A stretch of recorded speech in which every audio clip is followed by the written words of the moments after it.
வணக்கம். ஆகாஷ்வாணி புதுச்சேரி செய்திச் சுருக்கம் வாசிப்பவர் நாராயணசாமி.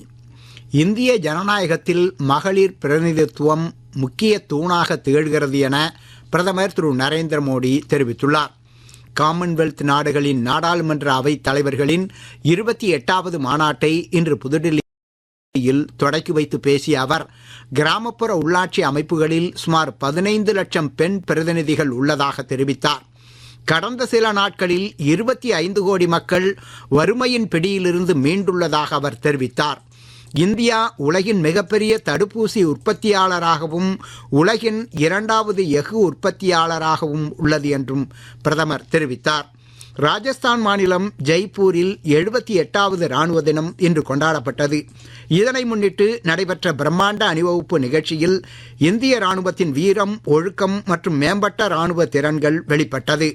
முன்னதாக இராணுவ தினம் இன்று கொண்டாடப்படுவதையொட்டி இந்திய இராணுவ வீரர்களுக்கு குடியரசுத் தலைவர் திருமதி திரௌபதி முர்மு, பிரதமர் திரு நரேந்திர மோடி, பாதுகாப்பு அமைச்சர் திரு ராஜ்நாத் சிங் உள்ளிட்டோர் வாழ்த்து தெரிவித்துள்ளனர். பிரதமர் திரு நரேந்திர மோடி நாளை புதுடில்லியில் உள்ள பாரத் மண்டபத்தில் ஸ்டார்ட் அப் இந்தியா திட்டத்தின் 10 ஆண்டுகளை குறிக்கும் வகையில் நடைபெறும் நிகழ்ச்சியில் பங்கேற்க உள்ளார். இந்த நிகழ்ச்சியின் போது இந்தியாவின் துடிப்பான ஸ்டார்ட் அப் சுற்றுச்சூழல் அமைப்பின் உறுப்பினர்களுடன் பிரதமர் கலந்துரையாடுகிறார்.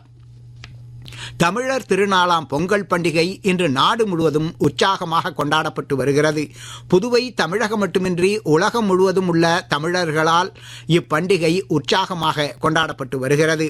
பொங்கல் பண்டிகையொட்டி பிரதமர் திரு நரேந்திர மோடி, உள்துறை அமைச்சர் திரு அமித்ஷா, புதுச்சேரி துணைநிலை ஆளுநர் திரு கைலாஷ்நாதன், முதலமைச்சர் திரு ரங்கசாமி, சட்டப்பேரவைத் தலைவர் திரு செல்வம், அமைச்சர்கள் திரு லட்சுமி நாராயணன், திரு ஜெயக்குமார் மற்றும் சட்டமன்ற உறுப்பினர்கள் உள்ளிட்டோர் மக்களுக்கு வாழ்த்து தெரிவித்துள்ளனர். இத்துடன் இந்த செய்திச் சுருக்கம் நிறைவு பெறுகிறது. வணக்கம்.